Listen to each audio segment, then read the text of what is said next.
श्रीकृष्णाय परब्रह्मणे नमः। श्रीमद्भगवद्गीता ध्यानश्लोकाः।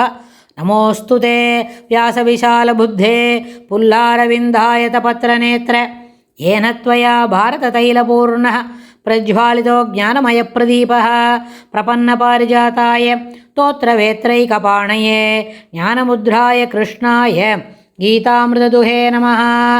सर्वोपनिषदो गावो दोक्ता गोपालनन्दनः पार्थो वत्सत्सुधीर्भोक्ता दुक्तं गीतामृतं महत्।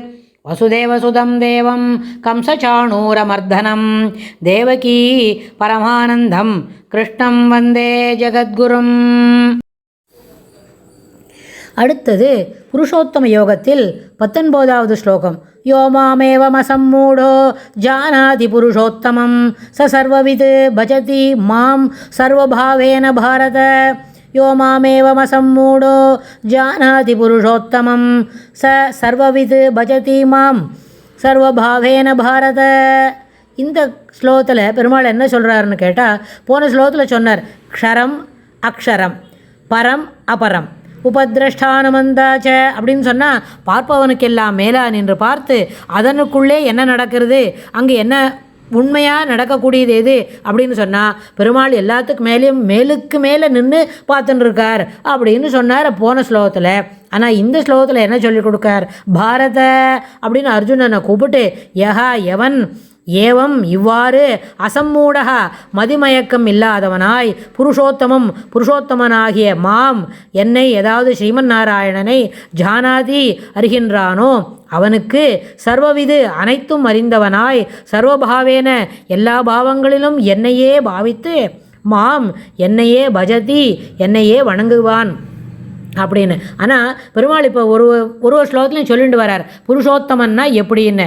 அதாவது பரம் என்ன சாதாரண க்ஷரம் க்ஷரமே வச்ச அப்படின்னு சொன்ன வழியா க்ஷரபுருஷன் நம்ம எல்லாருமே க்ஷரம் அப்படின்னா அக்ஷரம் என்ன சொன்னால் என்ன, இதுலேருந்து ஜீவசாட்சியாக இருப்பவன், அதாவது எப்பொழுதும் நித்தியமாக இறைவன் மனதில் உறைபவன். ஆனால் அந்த நம்ம என்ன செய்கிறோம், பெருமாளை எங்கேயோ போய் பார்க்கணும்னு நினைக்கிறோம். ஆனால் அந்த பெருமாள் என்ன பண்ணுவார், அந்த சுவாமி நம்ம என்ன பண்ணுறோம், இப்போ என்ன பேசுகிறோமா பழகிறோமா பொய் சொல்கிறோமா இல்லாத போனால் ஏமாத்துறோமா அம்மாட்ட போய் சொல்லிட்டு வேறு எப்படியான தப்பிச்சுக்க முடியுமா, அது நம்ம ஜனங்களுக்கு நிறைய பேருக்கு தெரியல. நாம் நினைக்கிறோம். அதுபோல் மனம் இன்னும் என்ன பண்ணலை, பண்படலை, எண்ண ஓட்டங்கள் செயல்படலை. அதை செயல்படலை இல்லை சீர்படவும் இல்லை. அதனால தான் நம்ம என்ன நினைக்கிறோம், நம்ம செய்கிறதே யாருக்குமே தெரியாது அப்படின்னு நினச்சிக்கிறோம். அதனால் அப்படி இல்லை, உணர்வுகளுக்கு முக்கியத்துவம் கொடுத்து செய்யக்கூடிய வேலைகளை அது எல்லாம் பண்ணுறார், எல்லாத்தையும் பெருமாள் பார்த்துன்னு இருக்கார் அப்படின்னு சொன்னால் அதனால தான் சொல்வா நோ ஆக்ஷன் கோஸ் அன்னோட்டிஸ்ட். நம்ம எது செய்தாலும் செய்யணும்னு ஒன்று தோணுறதே அப்போவே அது பெருமாளுக்கு தெரியும். இன்னும் கேட்டால் தப்பான யோஜனை கூட அதுதான் பெருமாளுக்கு சொல்கிறதுனால தான் நம்ம கர்மானுசாரேன புத்தி. அதுக்குனால தான் என்ன சொல்கிறார், நம்ம தவறு செய்யறதுக்கும் நம்மளே நம்ம கர்மா நம்மளை தூண்டுறது. ஆனால் அப்போ பெருமாள் எப்படி இருப்பார், இப்போ பேசிவ் ஸ்பெக்டேட்டர் ரொம்ப பார்த்துக்கிட்டு இருப்பார். இந்த ஜீவன் என்னெல்லாம் அசத்து வேலை பண்ணுறது பாரு, என்ன சொல்லி கொடுத்த வேலையை விட்டுட்டு வேறு ஏதோ புதுசாக தன்னிச்சைக்கு பண்ணின்னு இருக்கு பாரு அப்படின்னு. அதனால் பெருமாள் என்ன பண்ணுவார், உன்னை நம்மளை உள்ளேயும் கூடுறதில்ல வெளியிலும் இல்லை, தனியாக நின்று எட்டி நின்று பார்த்துன்னு இருக்கார் அப்படின்னு சொன்னால் தான் பரம் அபரம் நிராகாரமாய் நிர்விகல்பமாய் இருக்கிறதுன்னு சொன்னால் அந்த பெருமாளை நம்மளால் அப்படி பார்த்து புரிஞ்சிக்க முடியாது.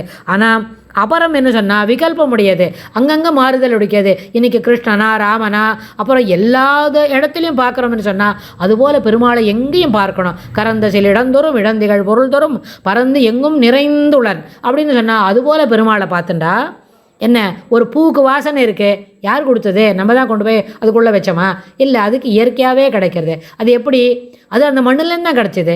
அதே இப்போ ஒரு செடி தோட்டத்துலேருந்து தான் ஒரு கத்திரிக்காயும் விளையிறது, அதுக்கு ஒரு இனிமையான என்ன இருக்குது, ஒரு சுவை கிடைக்கிறது. அப்படின்னா கத்திரிக்காய்க்கு சுவை கொடுக்குறோன்னா இருந்தாலும் அதுக்கப்புறம் பூவுக்கு மனம் கொடுக்குறதா இருந்தாலும் ரெண்டுமே யாரோட சேர்ந்தது, ஸ்ரீமன் நாராயணோட சேர்ந்தது. ஆனால் இது என்ன பண்ணணும், இதை நம்மளை சிறப்பாக புரிஞ்சுக்கணும். அப்படின்னா அந்த புரிதல் நம்மளுக்கு என்ன கிடைக்கும், எவன் அறிகின்றானோ என்னை ஜானாதி அறிகின்றானோ அவன் சர்வவிது அனைத்தும் அறிந்தவனாய் சர்வபாவேன எல்லா பாவத்திலும் என்னையே உணர்ந்து பஜதி பஜனம் செய்து வணங்குவான் அப்படின்னு பெருமாள் இந்த ஸ்லோகத்தை சொல்லிக் கொடுக்குறார். அடுத்த ஸ்லோகத்தில் இன்னும் என்ன சொல்கிறாருன்னு பார்க்கலாம்.